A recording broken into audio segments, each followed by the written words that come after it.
Quero dar um caloroso olá a você que nos assiste, em nome da equipe de Romance Doutrinário e em nome do Grupo Espírita Ivone Pereira. Estamos aqui para iniciar uma série de 5 exposições que irão contar um pouco da história do Espiritismo, ou seja, como se deu o surgimento da doutrina espírita. Nesta primeira apresentação, faremos um resumo biográfico dos principais médiuns precursores do Espiritismo, destacando a contribuição de cada um para a doutrina nascente.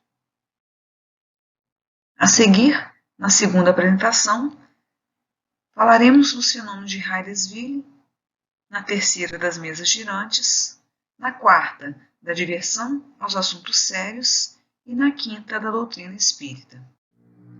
2 datas são importantes para a doutrina espírita.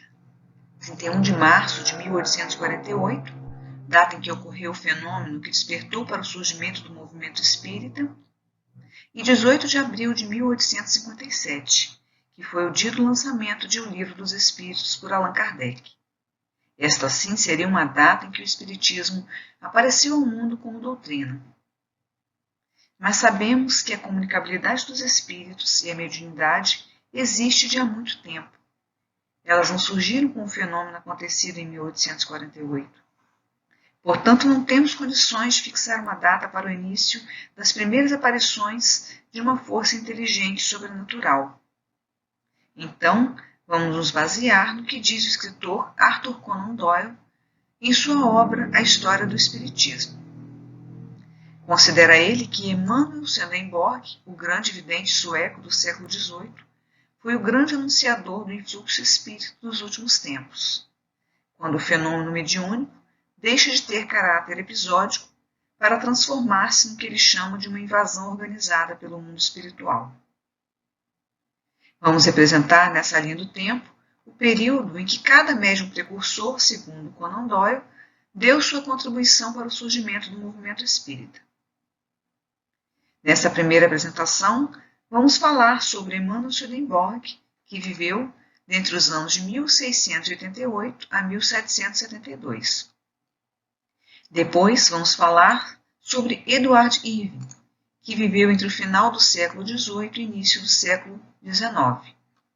E, finalmente, Andrew Jackson Davis, que viveu entre 1826 e 1910. Na segunda apresentação, iremos falar sobre a importante contribuição das irmãs Fox e no fenômeno de 1848. E nas demais, sobre os fatos vividos por Allan Kardec, o codificador da doutrina espírita, até o surgimento desta. No item 4 da introdução do Evangelho segundo o Espiritismo, Kardec nos diz assim: as grandes ideias não aparecem nunca de súbito. As que têm a verdade por base contam sempre com precursores, que lhes preparam parcialmente o caminho.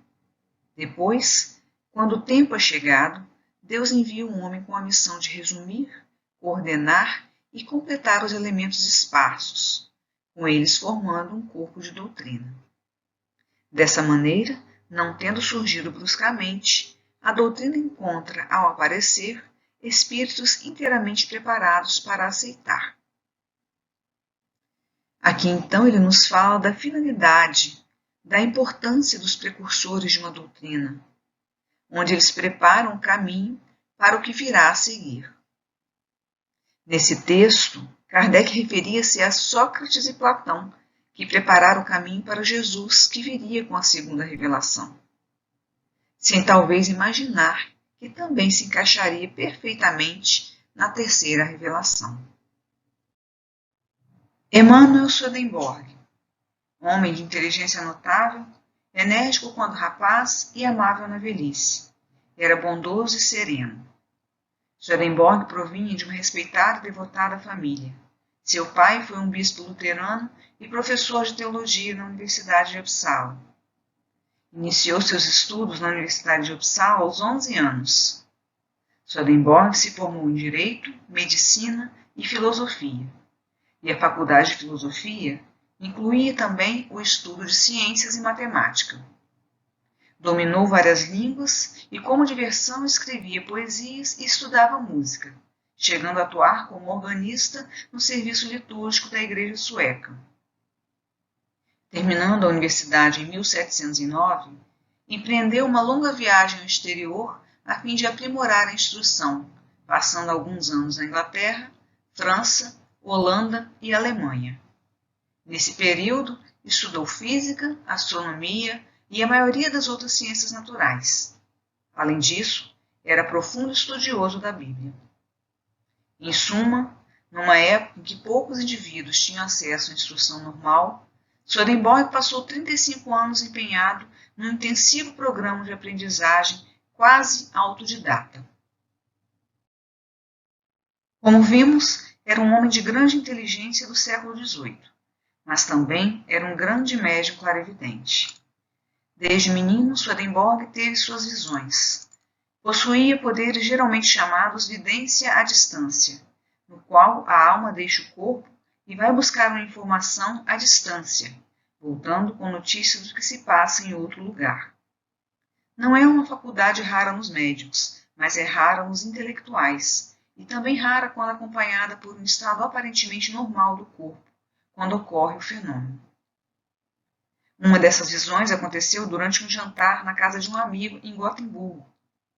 Ele contou aos 16 presentes, às 6 horas da tarde, que estava havendo um grande incêndio em Estocolmo, a 405 quilômetros de onde estavam, e que consumia a sua vizinhança, ameaçando a sua própria residência.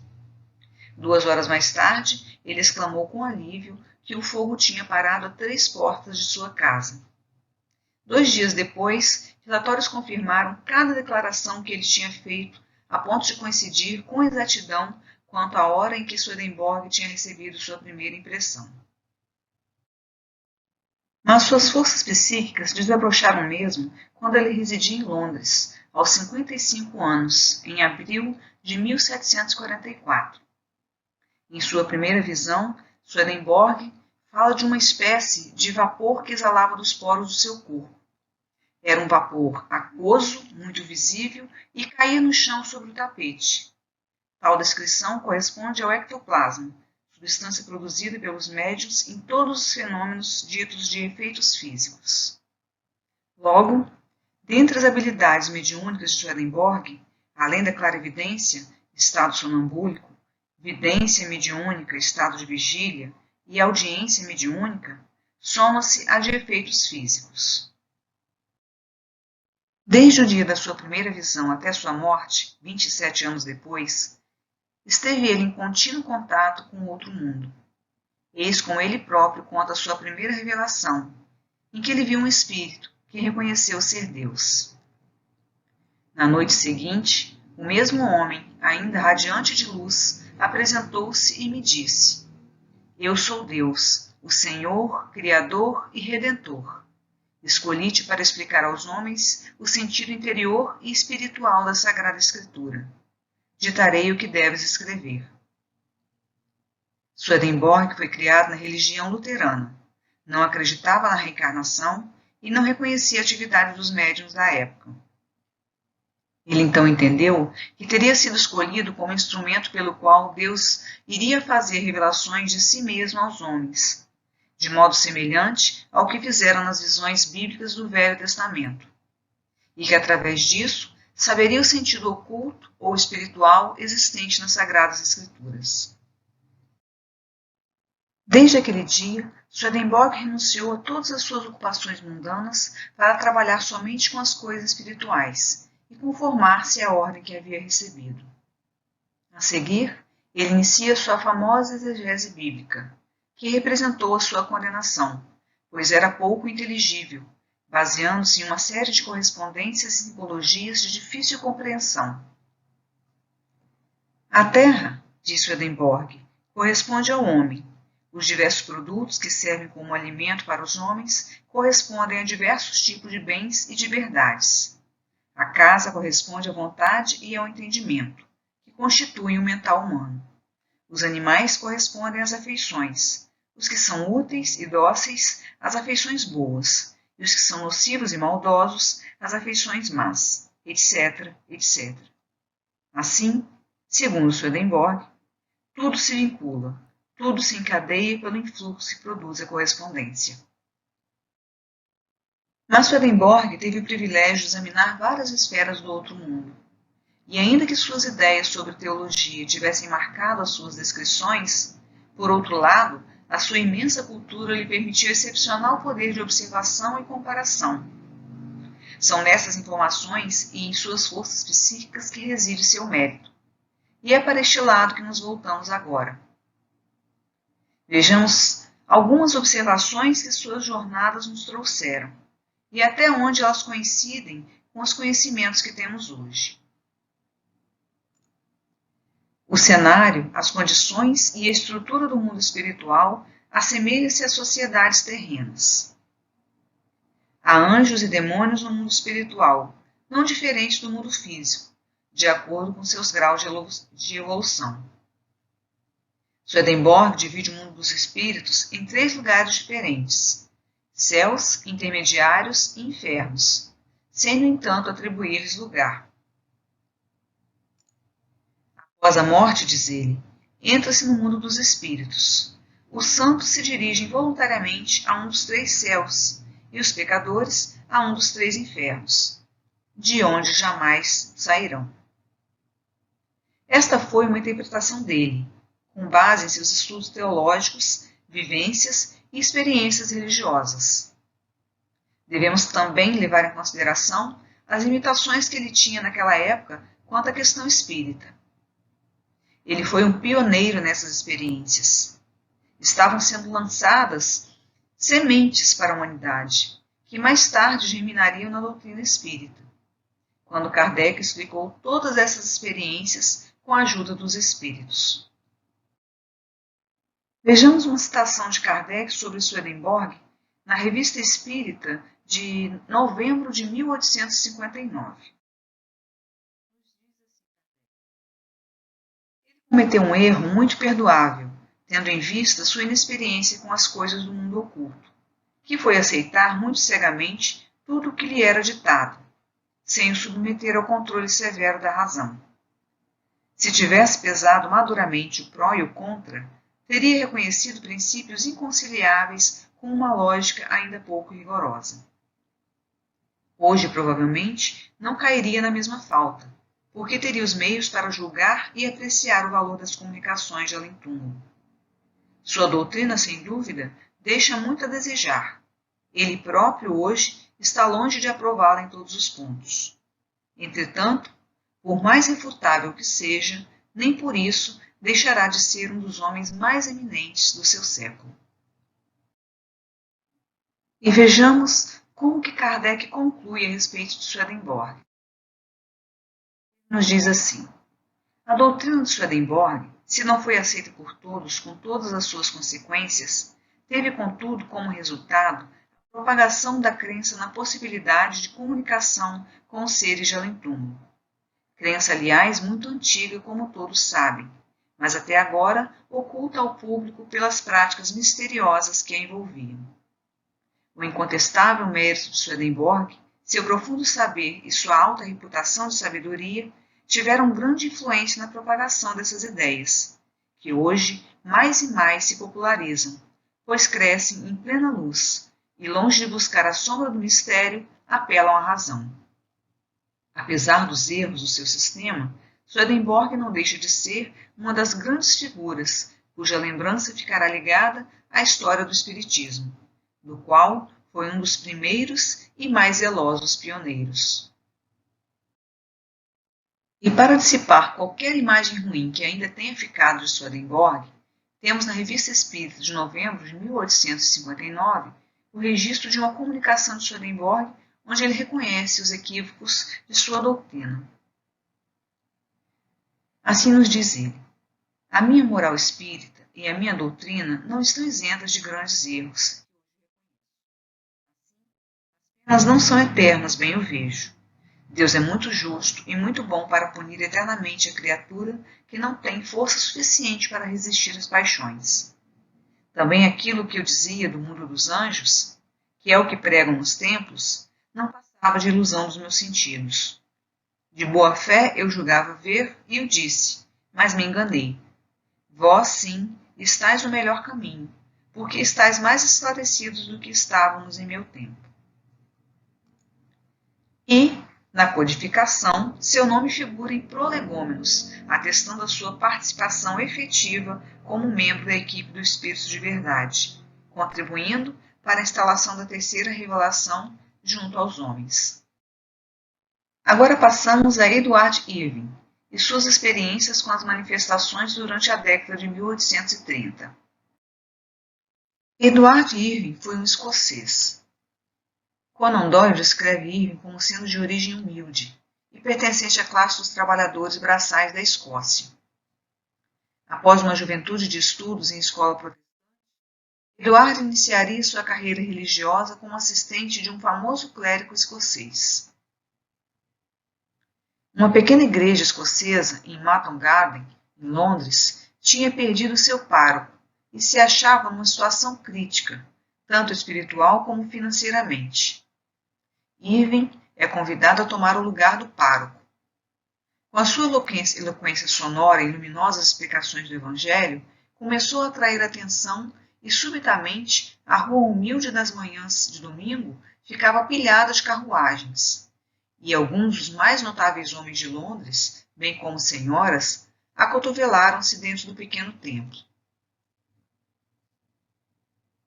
Em 1827, ele foi removido para uma igreja maior em Regent Square, com capacidade para 2.000 pessoas, e onde havia grande interesse em suas pregações. Muito trabalhador, lutava continuamente para satisfazer as necessidades dos mais humildes, sempre pronto, dia e noite, no cumprimento de seu dever. Cabe salientar, primeiramente, que Irving era um grande interessado nas profecias bíblicas, contando diariamente e procurando fatos e situações que demonstrariam os dias escuros do possível apocalipse, precedendo a segunda vinda de Jesus. Havia uma lenda de que os dons espirituais dos primeiros dias reapareceriam antes do fim do mundo, e entre eles estava o esquecido dom das línguas. No oeste da Escócia, começaram a surgir alguns fenômenos, e um emissário foi mandado pela igreja de Irving para investigar e relatar o caso. Verificou-se que a coisa era exata. As pessoas tinham boa reputação e as estranhas línguas em que falavam eram ouvidas e suas manifestações eram acompanhadas por milagres de cura e outros sinais. Os fiéis esperavam ansiosos os novos acontecimentos. E estes não se fizeram esperar. Irromperam na própria igreja de Irving. Foi em junho de 1831 que ocorreu o boato de que certos membros da congregação tinham sido tomados de maneira estranha em suas próprias residências, e que discretas manifestações ocorriam na sacristia e outros recintos fechados. O pastor e seus conselheiros estavam perplexos, sem saber se uma demonstração pública iria ser tolerada. O caso resolveu-se por si mesmo. Em outubro do mesmo ano, possessões inexplicáveis aconteciam durante o culto do famoso pastor. Vozes ininteligíveis manifestavam-se em momentos inoportunos, até que os gritos e grunhidos viraram palavras e frases, e os sensitivos perdiam o controle de si mesmos, sendo completamente possuídos pelos espíritos, que expunham a doutrina e o dogma em caráter de discussão e brigas, causando embaraços até mesmo para o pastor, que não tinha conhecimento dos dias atuais para receber tais informações. A unidade da igreja de Irving não resistiu a esse golpe. Houve uma grande cisão e o prédio foi reclamado pelos administradores. Excomungado em 1833, Irving e seus partidários, que seguiram fiéis ao seu lado, andaram à procura de um novo local, onde reorganizaram a sua igreja com suas línguas e profecias na melhor reconstituição da primitiva igreja cristã jamais realizada. Todavia, as discussões com teólogos teimosos e recalcitrantes, membros do seu rebanho, acabaram por abater a sua alma ardente e devotada. Ele então começou a definhar. Sua saúde não era mais a mesma no início imponente da sua vida, nem mesmo seu aspecto físico. E assim, trabalhando até o fim, a sua alma passou para o mundo espiritual no dia 7 de dezembro de 1834, aos 42 anos de idade. A boa vontade de Irving não foi suficiente para deixar claro a origem e a finalidade dos fatos mediúnicos com os quais conviveu. Tais manifestações evidenciaram a existência de uma verdadeira força psíquica, revelando de igual modo uma lei espiritual, segundo a qual os espíritos são atraídos pela nossa maneira de ser. Se somos ainda presunçosos e orgulhosos, atraímos espíritos inferiores, sendo deles joguetes.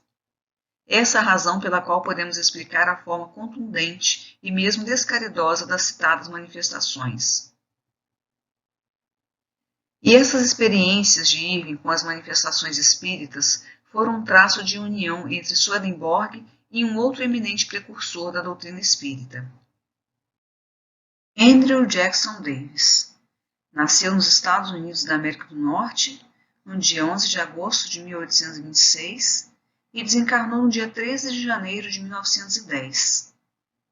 Considerado um homem equilibrado, detentor de um caráter sério, honesto e caridoso, tendo por isso atraído elevado número de pessoas para ouvir os seus ensinamentos. Nasceu em uma família humilde nas margens do rio Hudson. Seu pai não tinha emprego fixo, a sua mãe, embora sem estudos, era muito religiosa. Os problemas financeiros da família faziam com que mudasse constantemente de cidade, o que impediu que Davis frequentasse a escola com regularidade, tendo apenas alguns anos de estudo em toda a sua vida. Desde cedo tornou-se aprendiz de sapateiro, como um meio de obter uma renda para a família e para si. Sua faculdade mediúnica desabrochou quando tinha apenas 17 anos. Primeiro desenvolveu a audiência. Ouvia vozes que lhe davam bons conselhos. Depois surgiu a clarividência, tendo notável visão quando sua mãe morreu. Viu ele uma belíssima região muito brilhante que supôs fosse o lugar para onde teria ido sua mãe. Mais tarde veio à sua aldeia um saltimbanco que exibia as maravilhas do mesmerismo. Fez uma experiência com Davis e também com muitos outros jovens rústicos que quiseram provar aquela sensação. Foi constatado como era notável o seu poder de clarividência. Um alfaiate da cidade, que também era versado no mesmerismo, ficou impressionado com o que aconteceu com Davis e procurou convencê-lo a se submeter a outras experiências sob sua supervisão. Durante o transe magnético, Davis manifestava extraordinárias capacidades que não possuía no seu estado normal, detentor que era de pouca instrução. Ele afirmava que podia entrar em um estado de superconsciência e entender o universo por meio da clarividência. E, aparentemente, o seu nível cultural tinha se ampliado enormemente, podendo dissertar sobre os mais complexos assuntos que incluíam filosofia, psicologia, educação, saúde e política. Logo manifestou-se uma outra faculdade muito interessante e muito rara, a de ver e descrever o corpo humano, que se tornava transparente aos seus olhos espirituais. Dizia ele que cada órgão do corpo parecia claro e transparente com uma radiação especial e peculiar, mas se tornava escuro quando apresentava enfermidade. Nessa fase inicial da experiência psíquica, Davis não tinha recordação daquilo que tinha visto em transe. Contudo, essa recordação era registrada no seu subconsciente e, posteriormente, a recuperava com clareza. Na tarde do dia 6 de março de 1844, deu-se com Davis um dos mais extraordinários fenômenos, o do transporte mediúnico. Em transe, provavelmente em corpo perispirítico, foi ele tomado por uma força estranha que o fez voar do local onde estava a outra cidade, cerca de 60 quilômetros de distância. Lá, Davis teria se encontrado com dois anciões, que ele identificou como sendo o filósofo e médico grego Cláudio Galeno e o místico sueco Emanuel Swedenborg, que lhe ministraram conhecimentos em medicina e filosofia moral. Segundo Davis, essa experiência havia lhe possibilitado uma grande iluminação intelectual. Foi este o primeiro contato que o rapazinho teve com os chamados mortos. Com o tempo, sua mediunidade ganhou novos rumos. Quando em transe, falava várias línguas, todas dele desconhecidas, inclusive o hebraico, expondo admiráveis conhecimentos de geologia e discutindo com rara habilidade intrincadas questões de arqueologia histórica e bíblica, de mitologia, bem como temas linguísticos e sociais. Swedenborg, já no plano espiritual há um século, aperfeiçoando-se, teve a oportunidade de passar descrições e orientações mais detalhadas e precisas que as suas próprias, registradas em suas obras.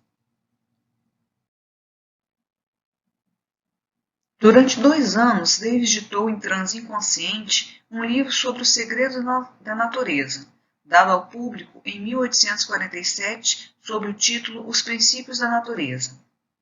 A ele, Conan Doyle se referiu dizendo ser um dos livros mais profundos e originais de filosofia, e conta nos Estados Unidos com dezenas de edições. Davis também recebeu mediunicamente muitos outros livros, cerca de 30, em parte editados com o título geral de Filosofia Harmônica, a ele transmitidos pela entidade espiritual Swedenborg. Dezenas de edições foram publicadas nos Estados Unidos, e mostra o interesse que suas doutrinas reveladoras despertaram, conquistando milhares de prosélitos. Swedenborg viu o céu e o inferno, como Davis também viu e minuciosamente os descreveu. Mas a visão clara de Davis foi mais exata ao repassar a situação dos mortos e da verdadeira natureza do mundo espiritual, com possibilidade de retorno. Fez inúmeras previsões, como o aparecimento do automóvel, da máquina de escrever, veículos aéreos, entre outros, recheadas de assombrosos pormenores, incluídas na sua obra Penetralia, e em 1847 declarou que iriam dar-se em breve manifestações de espíritos por toda a parte. Sua obra inicial de grande luminosidade foi uma preparação para o aparecimento do espiritismo. Em uma de suas notas, datada 31 de março de 1848, lê-se este significativo trecho. Esta madrugada, um sopro quente passou pela minha face, e ouvi uma voz, suave e forte, que me disse: Irmão, um bom trabalho foi começado. Olha, surgiu uma demonstração vivente. Davis ainda notou. Fiquei pensando o que queria dizer aquela mensagem. Ao que parece, este aviso fazia menção aos fatos dos fenômenos de Hydesville, pois foi exatamente nessa data, numa sexta-feira, que se estabeleceu o início da telegrafia espiritual, através da menina Kate Fox.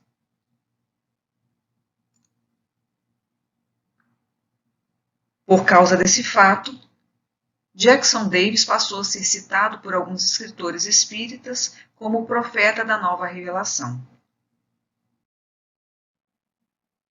Em suma, é inegável a contribuição desses médiuns para o espiritismo nascente, uma vez que representaram marcos bem definidos da presença do plano espiritual antes e durante a época da chamada invasão organizada, programada pelos espíritos superiores, a qual compreende, notadamente, o período que se inicia com os fenômenos de Hydesville, que iremos ver em nosso próximo encontro, indo até a publicação de O Livro dos Espíritos. Foram anunciadores de uma nova era, pioneiros que tiveram a incumbência de preparar a humanidade para a recepção dos ensinamentos da doutrina espírita. E estas foram as obras usadas como referências para a preparação deste estudo.